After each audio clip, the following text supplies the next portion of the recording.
আপনাদের সামনে তিলাওয়াত করেছি। আয়াতটি আল্লাহ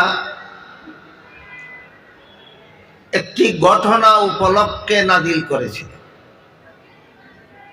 ঘটনা এই ছিল, একবার রাসূল করিম সাল্লাল্লাহু আলাইহি ওয়াসাল্লামের দরবারে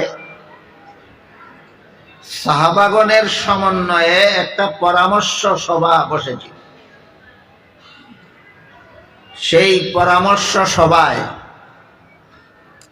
যার যার স্বাধীন মতামত ব্যক্ত করতে গিয়ে রাসূলের সামনে দুজন সাহাবীর মধ্যে একটু কথা কাটাকাটি হয়ে গেছে।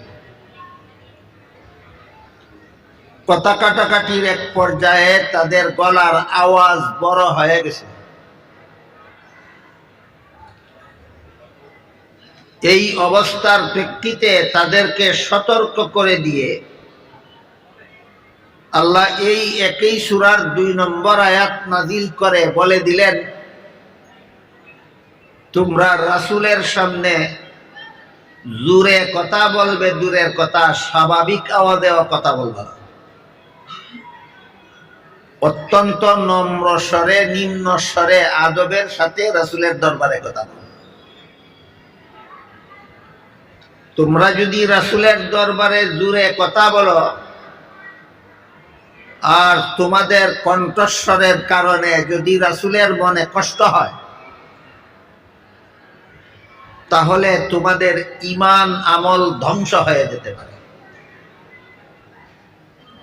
এই 2 নম্বর আয়াত নাজিল হওয়ার পর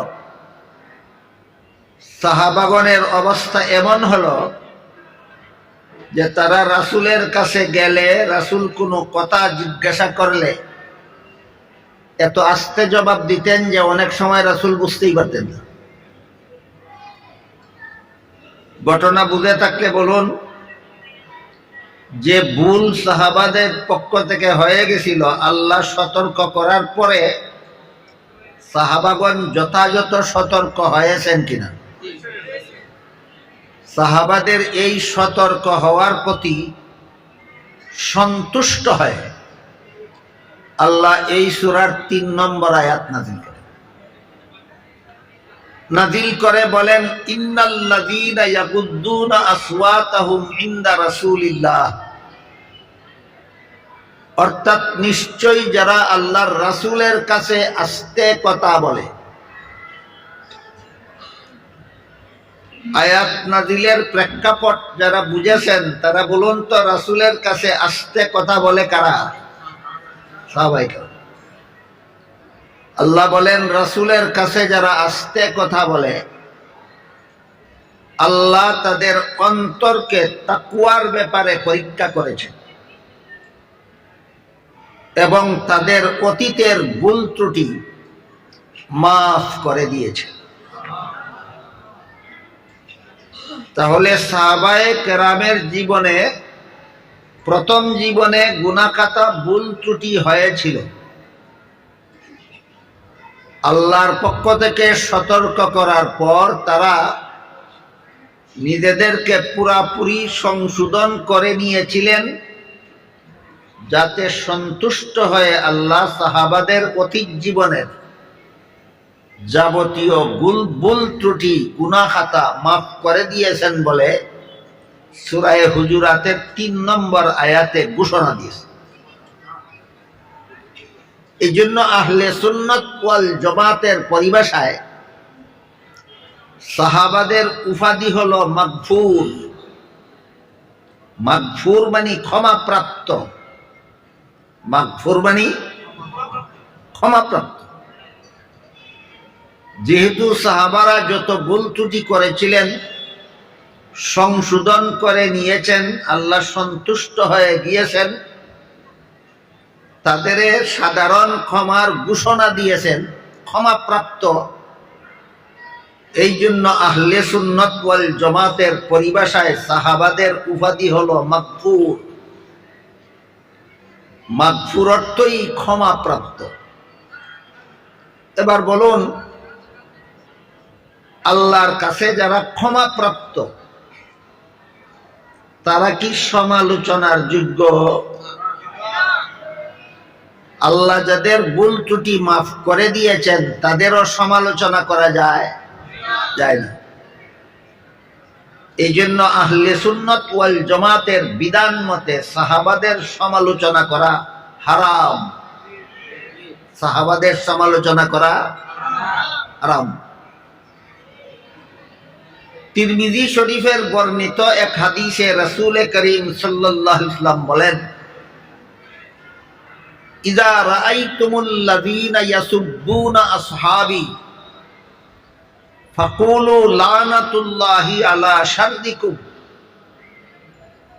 এর অর্থ হলো রাসূল বলেন, হে আমার উম্মত মুসলমানেরা,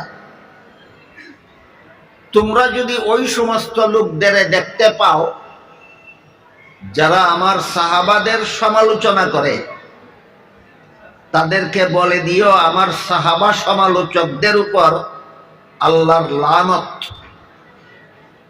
সাহাবা সমালোচকদের উপর আল্লাহর লানত। রাসূল যে বললেন তোমরা যদি ওই সমস্ত লোকদের দেখতে পাও, যদি দেখতে পাও এর মর্ম হলো এখনো তাদের আবির্ভাব হয়নি। যতদিন রাসূল দুনিয়াতে ছিলেন ততদিন রাসূলের কোন সাহাবার সমালোচনা করার সাহস কারো হয়নি। রাসূলের ইন্তেকালের পর রাসূলের প্রথম খলিফা হযরত আবু বকর সিদ্দিক রাদিয়াল্লাহু আনহুর আমলেও সাহাবাদের সমালোচনা করার দুঃসাহস কেউ দেখাতে পারে। দ্বিতীয় খলিফা হযরত উমর ফারুক রাদিয়াল্লাহু আনহুর আমলেও রাসূলের কোন সাহাবীর সমালোচনা করার দুঃসাহস কেউ দেখাতে পারে। এমত অবস্থায় হযরত উসমান রাদিয়াল্লাহু আনহু যখন রাসূলের তৃতীয় খলিফা, আশা করি আপনারা এই বিষয়গুলি জানেন, আবু বকর প্রথম খলিফা, উমর দ্বিতীয় খলিফা, উসমান তৃতীয় খলিফা। উসমান রাদিয়াল্লাহু আনহু যখন রাসূলের তৃতীয় খলিফা, এই সময় ইয়ামনের বাসিন্দা একটা লোক অত্যন্ত ধূর্ত, কুচক্রী এবং তাওরাত কিতাবের পণ্ডিত। লোকটার নাম ছিল আব্দুল্লাহ ইবনে সাবা। আব্দুল্লাহ ইবনে সাবা দেখলো সারা দুনিয়ার মুসলমান ঈমান আকীদার বেলায় ঐক্যবদ্ধ। সারা দুনিয়ার মুসলমান ঈমান আকীদার বেলায় ঐক্যবদ্ধ। সারা দুনিয়ার মুসলমান বিশ্বাস করে সাহাবাদের সমালোচনা হারাম। এই জন্য সাহাবাদের নেতৃত্বে সমস্ত মুসলমান ছিলেন তৎকালীন পৃথিবীর বিশ্ববিজয়ী জাতি। যেহেতু কোনো মতভেদ নাই, যেহেতু কোনো কুন্দল নাই, নিজেদের মধ্যে কোনো মারামারি, হানাহানি, কাটাকাটি, দাঙ্গা হাঙ্গামা নাই, সব ঐক্যবদ্ধ। মুসলমানদের ঐক্যের দুইটা সুফল আছে। একটা সুফল হলো নিজেদের মধ্যে পারস্পরিক কোনো কুন্দল থাকে না। মুসলমান ঐক্যবদ্ধ থাকলে দুইটা উপকার। একটা হলো নিজেদের মধ্যে পরস্পরে কোনো কুন্দল থাকে না, আর একটা হলো শত্রুরা মুসলমানদের উপর হামলা করার সাহস করে। এই দুই উপকারে রাসূলের যুগের মুসলমানগণ, প্রথম খলিফার যুগের মুসলমানগণ, দ্বিতীয় খলিফার যুগের মুসলমানগণ এই উপকার দয়ে উপকৃত মুসলমানদের দেখে ইয়ামনের বাসিন্দা আব্দুল্লাহ ইবনে সাবা, ইহুদি ধর্মাবলম্বী, তার আর সহ্য হইল না। সে নীল নকশা তৈরি করলো মুসলমানদের মধ্যে কুন্দল সৃষ্টি করা, যেন মুসলমানে মারামারি, হানাহানি লেগেই থাকে, আর শত্রুরা যেন মুসলমানদের উপর হামলা করতে ভয় না পায়। একদল মুসলমানের উপর হামলা করলে অন্য দলের মুসলমান এদের পাশে দাঁড়াবে না, কাজেই সহজে মুসলমানদেরকে পালাক্রমে ঘায়েল করা যাবে। এই চিন্তা ভাবনা করে ইয়ামানের বাসিন্দা আব্দুল্লাহ ইবনে সাবা মদিনা শরীফে হযরত উসমান রাদিয়াল্লাহু আনহুর খেদমতে হাজির হয়ে কলেমা পড়ে ইসলাম গ্রহণ করার ঘোষণা দিল। অসৎ উদ্দেশ্যে, আন্তরিকভাবে ইসলাম গ্রহণ করার জন্য নয়। মুসলমান সমাজে ফাটল সৃষ্টি করতে হলে আগে মুসলমান সমাজের সদস্য হতে হবে। সেই পরিকল্পনা নিয়ে এসে মদিনায় এসে হযরত উসমানের কাছে কলেমা পড়ে নিজেকে মুসলমান বলে ঘোষণা দিল। বুঝে থাকলে বলুন তো, আন্তরিকভাবে মুসলমান হলো না চক্রান্ত হিসাবে মুসলমান হিসাবে ঘোষণা দিল? চক্রান্ত হিসাবে। নিজেকে মুসলমান বলে ঘোষণা দেওয়ার পরে সে আস্তে আস্তে মুসলমানদের মধ্যে ঈমান আকীদা নিয়ে দ্বন্দ্ব সৃষ্টি করে, মতভেদ সৃষ্টি করে কুন্দল সৃষ্টির ষড়যন্ত্র করতে লাগে। কোন মুসলিম সাম্রাজ্যের কোন এলাকায় গিয়ে সে তার এই পরিকল্পনা বাস্তবায়ন করতে পারেনি। শেষ পর্যন্ত মিশরে গিয়ে মিশরের একদল অশিক্ষিত বা অল্প শিক্ষিত মুসলমানদের মধ্যে তার এই চক্রান্ত বাস্তবায়নের ব্যবস্থা করে তাদেরকে ইসলামী ঈমান আকীদার ব্যাপারে মূল ব্যাখ্যা দিয়ে তাদের মধ্যে কুন্দল সৃষ্টি করে ফেলল। মিশরের অশিক্ষিত মুসলমানদের মধ্যে কুখ্যাত মুনাফিক ইবনে সাবা যেসব ভুল ব্যাখ্যা দিয়েছিল, এর মধ্যে একটা ভুল ব্যাখ্যা এই ছিল, ইবনে সাবা মিশরের অশিক্ষিত মুসলমানদেরকে বলতে লাগলো, তোমরা বলো তো ঈসা আলাইহিস সালাম সর্বশ্রেষ্ঠ মর্যাদার অধিকারী না আমাদের নবী সর্বশ্রেষ্ঠ মর্যাদার অধিকারী? আপনারা কি জানেন? একজন মুসলমান যত বড় অশিক্ষিতই হোক, এতটুকু জানা আছে যে আমাদের নবীর মর্যাদা সর্বশ্রেষ্ঠ। মিশরের মুসলমানেরা, অশিক্ষিত মুসলমানেরা যখন বলল যে আমাদের নবীর মর্যাদা অন্য সমস্ত নবীগণের চেয়ে শ্রেষ্ঠ, এই কথাটা রাসূলের একটা হাদিসের দ্বারা প্রমাণিত। হাদিসটা হলো, রাসূল বলেন, ইন্নাল্লাহা ফাদ্দালানি আলাল আম্বিয়া ওয়া ফাদ্দালা উম্মতি আলাল উমাম। এর অর্থ হলো, আল্লাহ আমাকে সমস্ত নবীগণের উপর শ্রেষ্ঠ মর্যাদা দান করেছেন। কাজেই আমাদের নবীর মর্যাদা অন্য সকল নবীর চেয়ে শ্রেষ্ঠ, এটা শুধু জনসাধারণের আকীদা বিশ্বাস না হাদিস দ্বারাও প্রমাণিত? হাদিস দ্বারাও প্রমাণিত। তো মিশরের অশিক্ষিত মুসলমানেরা যখন জবাব দিল যে ঈসা আলাইহিস সালামের চেয়েও আমাদের নবীর মর্যাদা শ্রেষ্ঠ, তখন সে তাদেরকে জিজ্ঞেস করল, ঈসা আলাইহিস সালাম শ্রেষ্ঠ মর্যাদার অধিকারী না হয়েও যদি পৃথিবীর থেকে বিদায় হয়ে যাওয়ার পর আবার পৃথিবীতে ফিরে আসতে পারেন, তাহলে আমাদের নবী সর্বশ্রেষ্ঠ মর্যাদার অধিকারী হওয়া সত্ত্বেও তিনি দুনিয়ার থেকে বিদায় হওয়ার পরে আবার আসতে পারবেন না কেন? এটা কোনো কোরআনের কথা নয়, হাদিসের কথা নয়, এটা তার একটা মন গড়া যুক্তি।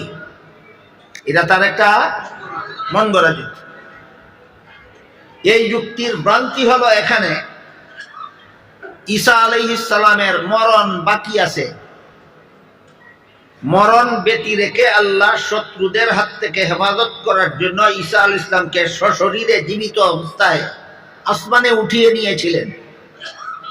তখনই আল্লাহ বলে দিয়েছিলেন, আপনার মরণের কাজ সমাধা করার জন্য আবার আপনাকে আমি পৃথিবীতে পাঠাবো।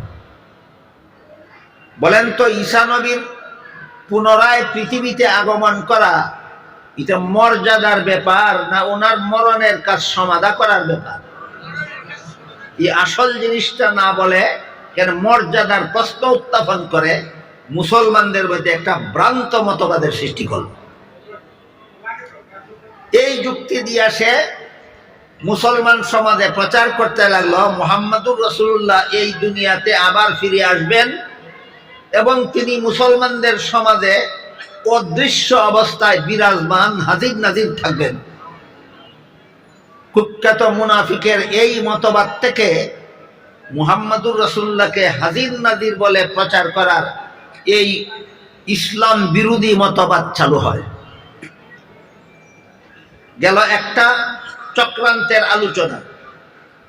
আর একটা চক্রান্ত সে এভাবে করলো, মিশরের অশিক্ষিত অল্প শিক্ষিত মুসলমানদের মধ্যে সে প্রচার করতে লাগলো হযরত আবু বকর সিদ্দিক রাদিয়াল্লাহু আনহু রাসূলের কোনো রক্ত সম্পর্কীয় আত্মীয় ছিলেন না। হযরত উমর ফারুক রাদিয়াল্লাহু আনহু রাসূলের রক্ত সম্পর্কীয় কোনো আত্মীয় নন। হযরত উসমান রাদিয়াল্লাহু আনহু রাসূলের রক্ত সম্পর্কীয় কোনো আত্মীয় নন। কিন্তু হযরত আলী রাসূলের আপন চাচাতো ভাই। এই কথার আগে বুঝুন, তারপরে এই মুনাফিককে কি ফেতনাটা ছড়াইছিল সেটা বুঝুন। আবু বকর রাসূলের রক্ত সম্পর্কীয় আত্মীয় নন, উমর রাসূলের রক্ত সম্পর্কীয় আত্মীয় নন, উসমান রাসূলের রক্ত সম্পর্কীয় আত্মীয় নন, কিন্তু আলী রাসূলের আপন চাচাতো ভাই। তাহলে বলুন তো, চার খলিফার মধ্যে কে রাসূলের রক্ত সম্পর্কীয় আত্মীয়? আলী রাদিয়াল্লাহু। কাজেই আলী রাসূলের রক্ত সম্পর্কীয় আত্মীয় হওয়া সত্ত্বেও আলীকে বাদ দিয়ে যারা আবু বকরকে খলিফা বানাইল, আলীকে বাদ দিয়ে যারা উমরকে খলিফা বানাইল, আলীকে বাদ দিয়ে যারা উসমানকে খলিফা বানাইল, বানাইছিলেন তো সাহাবাগণ। কারা বানাইছিলেন? সাহাবাগণ। এরা সবাই আলীর প্রতি জুলুম করেছে, আলীর প্রতি অবিচার করেছে। এই তিনজনের আগে আলী ছিলেন রসুলের প্রথম খলিফা হওয়ার যোগ্য। এখানে ইবনে সাবার যে ভ্রান্তিটা, সেটা হলো রাসূলের খলিফা রক্ত সম্পর্কীয় আত্মীয়ের ভিত্তিতে হয় না, রসুলের খলিফা যোগ্যতার ভিত্তিতে হয়। যেহেতু এরা অশিক্ষিত মুসলমান, এই জন্য আসল কথাটা ধামাচাপা দিয়া আর একটা ভ্রান্ত ব্যাখ্যা দিয়া আলী ছিলেন রসুলের প্রথম খলিফা হওয়ার যোগ্য, কাজী আলীকে বাদ দিয়া বাকি তিনজনকে যারা খলিফা বানাইল এরাও জালেম, আলীকে বাদ দিয়া যারা খলিফা হইল তারাও জালেম। এই প্রচারণার মাধ্যমে এই উম্মতের মধ্যে সর্বপ্রথম এই কুখ্যাত মুনাফিক ইবনে সাবা সাহাবাদের সমালোচনার দ্বার উদ্ঘাটন করে। কাহিনী বুঝা থাকলে বলুন, রাসূলের যুগে কোনো সাহাবা সমালোচক ছিল? আবু বকরের যুগে, উমরের যুগে, উসমানের যুগে সাহাবা সমালোচনা মুসলমান সমাজে ঢুকেছে কুখ্যাত মুনাফিক ইবনে সাবার মাধ্যমে। সুতরাং কিয়ামত পর্যন্ত যারা রাসূলের সাহাবাগণের সমালোচনা করবে, আল্লাহ যেখানে সূরা হুজুরাতের ৩ নম্বর আয়াতে পরিষ্কার ঘোষণা দিয়েছেন লাহুম মাগফিরাতুন, এদের অতীতের সব গুনাহ খাতা মাফ, এরপরেও এই উম্মতের মধ্যে যারা সাহাবাদের সমালোচনা প্রচার করবে, এরা নিশ্চয়ই কুখ্যাত মুনাফিক ইবনে সাবার দালাল। এতক্ষণে আমি আপনাদের বোঝাবার চেষ্টা করেছি সাহাবাদের সমালোচনা মুসলমান সমাজে ঢুকলো কোন রাস্তা দিয়ে। রাস্তাটার নাম কুখ্যাত মুনাফিক ইবনে সাবা। রাস্তাটার নাম, এই জন্য হাদিস শরীফে রাসূল বলেছেন ইযা রাআইতুমুল্লাযীনা ইয়াসুব্বুনা আসহাবি, তোমরা যখন ওই সমস্ত লোকদের দেখতে পাবে, যখন দেখতে পাবে, কেন বললেন? কারণ তখন ওই সমস্ত লোক দুনিয়াতে ছিল না। সাহাবা সমালোচকদের কেউ রসুলের যুগে দুনিয়াতে ছিল না, সাহাবা সমালোচকদের কেউ আবু বকরের যুগে দুনিয়াতে ছিল না, সাহাবা সমালোচকদের কেউ উমরের যুগে দুনিয়াতে ছিল না। উসমানের যুগে কুখ্যাত মুনাফিকের মাধ্যমে মুসলমান সমাজে সাহাবা সমালোচনার চর্চা শুরু হয়। এই জন্য অগ্রিম রসুল বলে দিয়েছিলেন ইযা রাআইতুমুল্লাযীনা ইয়াসুব্বুনা আসহাবি, তোমরা যখন ওই সমস্ত লোকদের দেখতে পাবে যারা আমার সাহাবাদের সমালোচনা করে, তাদেরকে বলে দিও সাহাবা সমালোচকদের উপর আল্লাহর লানত। আমি কি আপনাদের বুঝাতে পারলাম? সাহাবাদের সমালোচনা করা আসলেই মুমিন মুসলমানের কাজ না মুনাফিকের কাজ? এই অপকর্মটা মুসলমান সমাজে কার মাধ্যমে প্রবেশ করেছিল?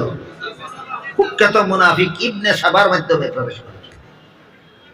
ঠিক তেমনি ভাবে যেভাবে সাহাবাদের সমালোচনা করা মুমিন মুসলমানের কাজ নয়, ঠিক তেমনি ভাবে নবীগণকে গুনাহগার সাব্যস্ত করা ইসলামের মতবাদ নয়, মুমিন মুসলমানের কাজ নয়।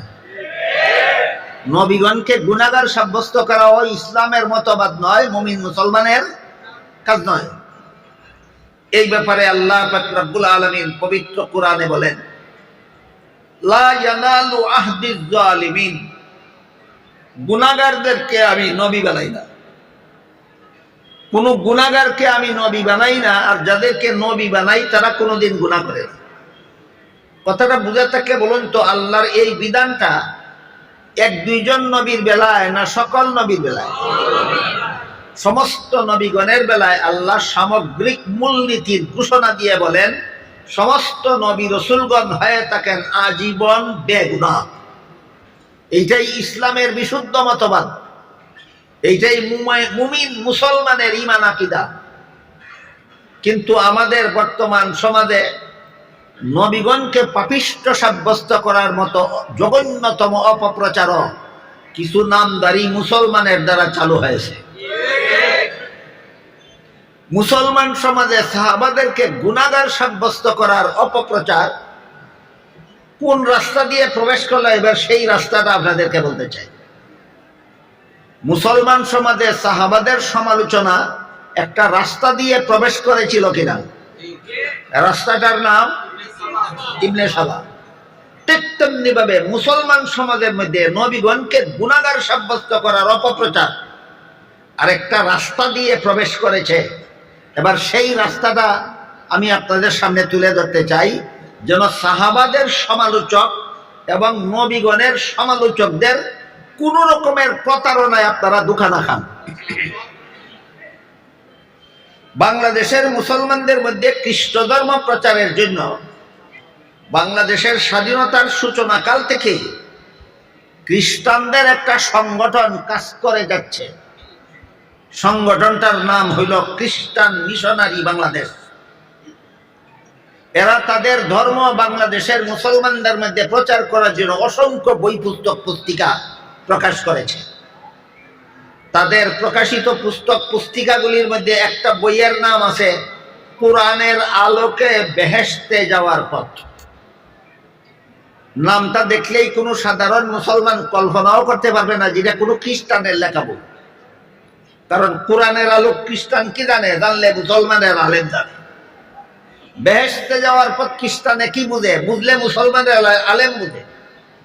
তাই বানরেরা এমন শব্দ চয়নের মাধ্যমে বইটার নাম লিখেছে যে নাম দেখে যেন কোনো মুসলমান কল্পনাও করতে পারে না যেটা খ্রিস্টানদের লেখা বই। আসলে খ্রিস্টানদের লেখা বই।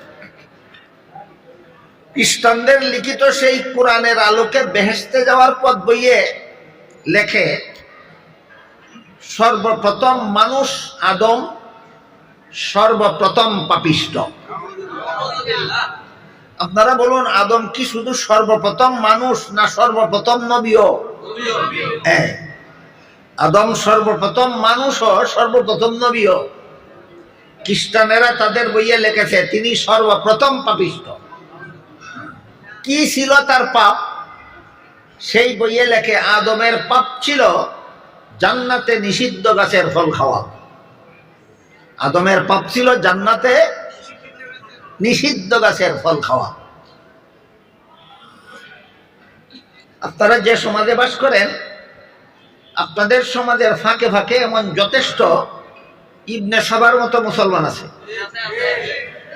যারা আদম আলাইহিস সালাম নিষিদ্ধ গাছের ফল খেয়েছিলেন এই ঘটনা দিয়া দলিল দেয় আর বলে আদম গুনাহ করেছে। এরা জেনে হোক না জেনে হোক, ইচ্ছায় হোক অনিচ্ছায় হোক, বুঝে হোক না বুঝে হোক, এরা খ্রিস্টানের দালালি চালাচ্ছে মুসলমান সমাজে। এই জন্য জান্নাতে আদমের নিষিদ্ধ গাছের ফল খাওয়াকে দুই ভাবে ব্যাখ্যা করা যায়, এক ব্যাখ্যা ভুল, এক ব্যাখ্যা শুদ্ধ। আমার কথা বুঝে থাকলে বলুন, আদমের নিষিদ্ধ গাছের ফল খাওয়াকে কতভাবে ব্যাখ্যা করা যায়? এর মধ্যে একটা ভুল, একটা শুদ্ধ। ভুল ব্যাখ্যাটা খ্রিস্টানেরা গ্রহণ করেছে, শুদ্ধ ব্যাখ্যা মুসলমানদের মধ্যে চালু আছে। খ্রিস্টানদের ব্যাখ্যা হলো আল্লাহর আদেশ নিষেধ লঙ্ঘন করলেই গুনাহ হয়, আর আদম তো লঙ্ঘন করলে নেই, কাজেই আদম এই নিষিদ্ধ গাছের ফল খেয়ে আল্লাহর নিষেধ লঙ্ঘন করার কারণে আদম গুনাহগার। এটা ভুল ব্যাখ্যা। এটা কি ব্যাখ্যা? ভুল ব্যাখ্যা। শুদ্ধ ব্যাখ্যা হলো মানুষের কোনো কাজের দ্বারা গুনাহ হয় আর কোনো কাজের দ্বারা সওয়াব হয়, এটা হলো দুনিয়ার জীবনে। মানুষের কোনো কাজে গুনাহ হয়, কোনো কাজে সওয়াব হয় কোন জীবনে? জান্নাতি জীবনের কোনো কাজে সওয়াব নাই, গুনাহ নাই। জান্নাতি জীবনের কোনো কাজে। এবার বলুন, আদম নিষিদ্ধ গাছের ফল খেয়েছিলেন কোন জীবনে? এর সাথে সওয়াবেরও কোনো সম্পর্ক নাই, গুনাহরও কোনো সম্পর্ক নাই। এটা হলো বিশুদ্ধ ব্যাখ্যা, এটা মুসলমানের মতবাদ। নিষিদ্ধ গাছের ফল খাওয়া গুনাহ ছিল, এটা হলো ভুল ব্যাখ্যা, এটা খ্রিস্টানদের মতবাদ।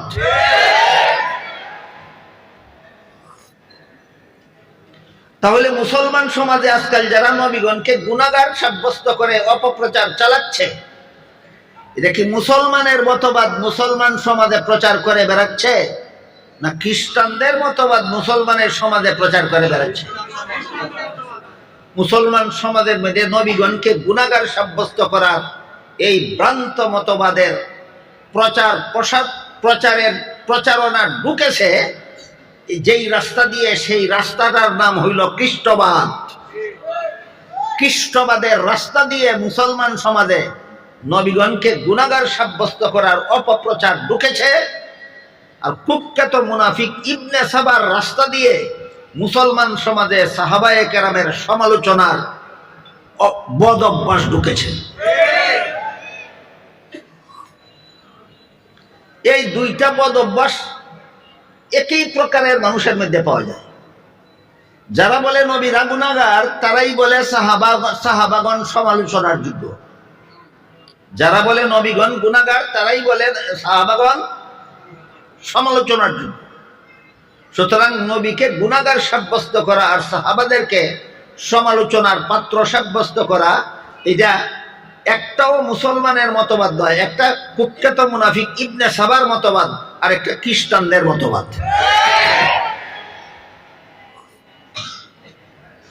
এদের এই অপপ্রচারের দ্বারা সমাজে বেশ কিছু সরল মুসলমান, এদের মন গড়া যুক্তি আর অপপ্রচারের দ্বারা সরলভাবে এই মতবাদ অনেক মুসলমানকে অনেক সময় গ্রহণ করে নিতে দেখা যায়। কোন সময় নবীগণের সমালোচনা করে, আর কোন সময় সাহাবায়ে কেরামের সমালোচনা করে। এবার আমি যে আয়াত থেকে কথা শুরু করছিলাম সেই আয়াতে যাই। আল্লাহ বলেন, ইন্নাল্লাযীনা ইয়াগুদ্দুনা আসওয়াতাহুম ইনদা রাসূলিল্লাহ উলাইকাল্লাযীনা ইমতাহানাল্লাহু কুলুবাহুম লিত্তাকওয়া। আল্লাহর রাসূলের কাছে যারা আস্তে কথা বলে, বলুন তারা কারা?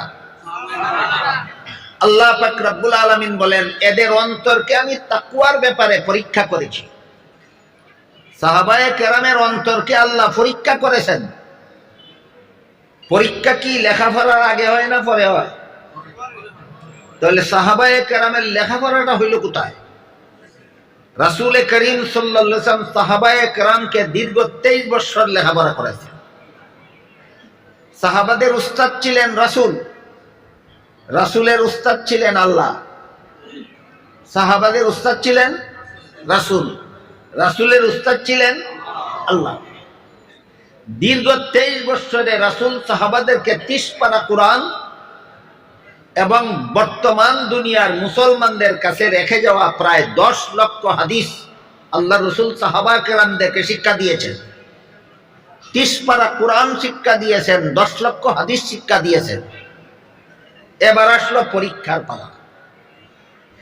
যেই রাসূল সাহাবাদেরকে কোরআন হাদিস শিক্ষা দিলেন, তিনি নিজেই যদি সাহাবাদের পরীক্ষা নেন, আর ঘটনাক্রমে যদি দেখা যায় পরীক্ষায় সমস্ত সাহাবা প্রথম বিভাগে পাস করে ফেলেন, যদি এমন হয়, যদি হয় যে সাহাবাদেরকে রাসূল কোরআন হাদিস শিক্ষা দিলেন, সেই সাহাবাদের পরীক্ষাটাও যদি শিক্ষক নিজেই যদি পরীক্ষা নেন, আর ঘটনাক্রমে সবগুলি ছাত্র যদি প্রথম বিভাগে পাশ করে, তাহলে সাহাবা সমালোচক এবং নবীগণের সমালোচকরা এই কথা বলার সুযোগ পাবে কিনা? নিজেই লেখাপড়া করাইল, নিজেই পরীক্ষা নিল, স্বজন প্রীতিমূলক ভাবে সবাইকে প্রথম বিভাগ দিয়া দিল, সুযোগ পাবে কিনা? আল্লাহ পাক রব্বুল আলামিন এই সুযোগটা চিরতরে বন্ধ করে দিয়ে বলেন, উলাইকাল্লাযীনা ইমতাহানাল্লাহ, সাহাবাদের শিক্ষক আমার নবী হলেও পরীক্ষক স্বয়ং আমি আল্লাহ। এবার বলুন, সাহাবাগণ হলেন ছাত্র, শিক্ষক হলেন রাসূল, পরীক্ষক স্বয়ং আল্লাহ। এখন যদি সবাই ফার্স্ট ডিভিশনে পাস করে, কাকে বলবা স্বজন প্রীতিমূলক ভাবে পাস করাইয়া দিছে? আল্লাহ পাক রব্বুল আলামিন সাহাবা সমালোচকদের এবং রাসূল সমালোচকদের এমন ভাবে কোণঠাসা করে রেখেছেন সূরা হুজুরাতের 3 নম্বর আয়াত। আল্লাহর পরীক্ষায় সাহাবাগণ পাস করেছেন। কি পরীক্ষা করলেন আল্লাহ? পরীক্ষার কোন ব্যাপারে পরীক্ষা হইল? মাত্র একটা ব্যাপারে পরীক্ষা হয়েছে, সেটা হলো, হে আমার নবীর প্রিয় সাহাবাগণ, তোমরা যে দীর্ঘ 23 বছর পর্যন্ত আমার নবীর কাছে কোরআন হাদিস শিখলা, এর প্রতিক্রিয়া হিসাবে তোমাদের অন্তরে তাকওয়া হাসিল হয়েছে কিনা, এইটাই পরীক্ষা। কোরআন হাদিস শিক্ষার ফলে যদি শিক্ষার্থীর অন্তরে তাকওয়া হাসিল হয়, তাহলে তার কোরআন হাদিসের শিক্ষা সফল। আর কোরআন হাদিসের শিক্ষা গ্রহণ করার পরে অন্তরে যদি তাকওয়া হাসিল না হয়, তাহলে তার কোরআন হাদিসের শিক্ষা বিফল হতে বাধ্য। আমার কথা বুঝে থাকে বলুন, কোরআন হাদিসের শিক্ষা সফল হয় অন্তরে কি হাসিল হইলে? তাকওয়া। তাই এবার আমাদের বোঝা দরকার তাকওয়া জিনিসটা কি। হযরত উমর ফারুক রাদিয়াল্লাহু আনহু হযরত উবাই ইবনে কাব রাদিয়াল্লাহু আনহুকে জিজ্ঞাসা করেছিলেন, তাকওয়া কাকে বলে? উবাই ইবনে কাব উমরের প্রশ্নের সরাসরি জবাব না দিয়া পাল্টা উমরকে প্রশ্ন করলেন, উমর, আপনি কি কাঁটাদার গাছে ভরা জঙ্গল দেখেছেন কোনোদিন? যেই জঙ্গল কাঁটাদার গাছে ভরা। উমর বলেন, দেখেছি। উবাই জিজ্ঞাসা করেন, এমন কাঁটাদার গাছের জঙ্গল দিয়ে কি গিয়েছেন কোনোদিন? উমর বলেন, গিয়েছি। উবাই জিজ্ঞেস করেন, যে জঙ্গল কাঁটাদার গাছে ভরা, এমন জঙ্গল দিয়ে আপনি গেলেন কিভাবে? উমর বলেন, এমন ভাবে শরীর কাপড় সামলে গিয়েছি যেন আমার গায়ে কোনো কাঁটা না লাগে। এমন ভাবে শরীর কাপড় সামলে গিয়েছি যেন আমার গায়ে কোনো কাঁটা না লাগে। তখন উবাই বলেন, এইটার নাম ওই তাকওয়া। অর্থাৎ গোটা দুনিয়াটাই হইল অজস্র গুনার কাঁটাদার গাছে ভরা একটা জঙ্গলের নাম। দুনিয়াটা হইল অসংখ্য গুনার কাঁটাদার গাছে ভরা একটা জঙ্গলের নাম। এই জঙ্গলের ভিতর দিয়া প্রতিটি মানুষের জান্নাতে যাওয়ার পথ। অসংখ্য অগণিত গুনার কাঁটাদার গাছে ভরা জঙ্গলের নাম দুনিয়া। এই দুনিয়ার ভিতর দিয়া প্রতিটি মানুষের জান্নাতে যাওয়ার পথ। এমত অবস্থায় দুনিয়ার থেকে কোনো গুনাহ যদি তোমার সাথে কবরে যায়, তোমার তাকওয়া হাসিল হইল। এই দুনিয়ার থেকে কোনো গুনাহ যদি তোমার সাথে কবরে না যাইতে না পারে, তবেই তোমার তাকওয়া হাসিল হইল, তবেই তোমার তাকওয়া হাসিল। বুঝা থাকলে এবার বলুন তো, সাহাবায়ে কেরামদেরকে সূরা হুজুরাতে আল্লাহ কি ঘোষণা দিয়েছিলেন? লাহুম মাগফিরাতুন, মাফ, সাধারণ ক্ষমা, সাধারণ ক্ষমা, সাধারণ ক্ষমা। কাজেই সাহাবাগণের সাথে গুনাহ তাদের কবরে গিয়েছে না? মাফ, মাফ। এদের রাসূলের কাছে কোরআন হাদিসের শিক্ষা গ্রহণ করা সফল। এদের রাসূলের কাছে কোরআন হাদিসের শিক্ষা গ্রহণ করা সফল। তাই আল্লাহ বলেন, লাহুম মাগফিরাতুন, এদের অতীত জীবনের সমস্ত গুনাহ খাতা ভুল ত্রুটি আমি আল্লাহ মাফ করে দিলাম। ওয়া আজরুন আযীম, সাহাবাদের জন্য মহা পুরস্কার নির্ধারণ করে রেখে দিলাম। এক হাদিসে উল্লেখ আছে, রাসূল করিম সাল্লাল্লাহু আলাইহি ওয়াসাল্লাম বলেন, যেই মুসলমান আমার নবীর সাহাবী না, এমন কোন মুসলমান যদি উহুদ পাহাড় পরিমাণ স্বর্ণ আল্লাহর রাস্তায় দান করে দেয়, উহুদ পাহাড়ে কত কেজি স্বর্ণ হবে মনে করেন? উহুদ পাহাড়টা কত কেজি ওজন হবে মনে করেন? লক্ষ লক্ষ কোটি কোটি টন হবে উহুদ পাহাড়টা। লক্ষ লক্ষ কোটি কোটি মন নয়, টন হবে। বিশাল পাহাড়, একটা পাথরের পাহাড়। হতে গেলে ইচ্ছা করলে চেষ্টা করলে দেখে আসতে পারবে। বিশাল এক পাহাড়, একটা পাথরে একটা পাহাড়। দেখি 2-4 কেজি হবে না লক্ষ লক্ষ টন, লক্ষ লক্ষ কোটি কোটি টন ওজনের উহুদ পাহাড়। এই পরিমাণ স্বর্ণ যদি ওই লোকে আল্লাহর রাস্তায় দান করে, যে আমার নবীর সাহাবী না, তাহলেও ওই উহুদ পাহাড় পরিমাণ স্বর্ণ দানকারী মুসলমান আমার নবীর কোন একজন সাহাবী, একটা আরবি ওজনের কথা বলছেন রাসূল, বাংলায় প্রায় আধা কেজি। আমার নবীর কোন সাহাবী আধা কেজি গম আল্লাহর রাস্তায় দান করলে যে পুরস্কার পাবেন, তোমরা যারা আমার নবীর সাহাবী না, উহুদ পাহাড় পরিমাণ স্বর্ণ দান করলেও সেই সব তোমরা পাবে না। কারণ কি?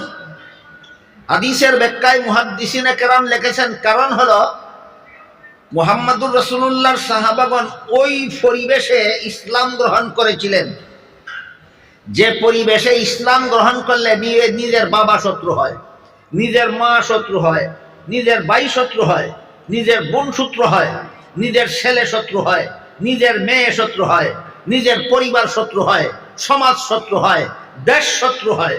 এই পরিবেশে সাহাবাগণ ইসলাম গ্রহণ করেছেন। আর তোমরা ইসলাম গ্রহণ করেছ, তোমার মাও ইসলাম গ্রহণকারী, তোমার বাবাও ইসলাম গ্রহণকারী, তোমার 14 পুরুষ ইসলাম গ্রহণকারী। তোমরা জন্মসূত্রে মুসলমান, আর তারা ছিলেন প্রাণবাদী রেখে মুসলমান।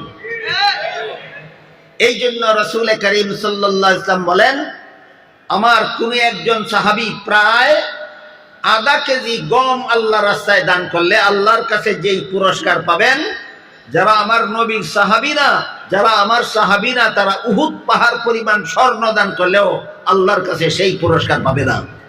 তাই আল্লাহ বলেন, লাহুম মাগফিরাতুন ওয়া আজরুন আযীম। আমি আমার নবীর সাহাবাগণের অতীত জীবনের গুনাহ খাতা সব মাফ করে দিলাম এবং মহা পুরস্কারের ঘোষণা দিলাম। মোটামুটি যে আয়াতটা আমি আপনাদের সামনে পড়েছিলাম, সারমর্মটা আপনাদের সামনে তুলে ধরলাম। এখানে আমরা দুটি জিনিস পাইলাম। একটা হইল কুখ্যাত মুনাফিক ইবনে সাবার মাধ্যমে মুসলমান সমাজে সাহাবাদের সমালোচনার চর্চা ঢুকেছে, আর কুখ্যাত ইংরেজদের মাধ্যমে মুসলমান সমাজে নবীগণকে গুনাহগার সাব্যস্ত করার অপপ্রচার ঢুকেছে।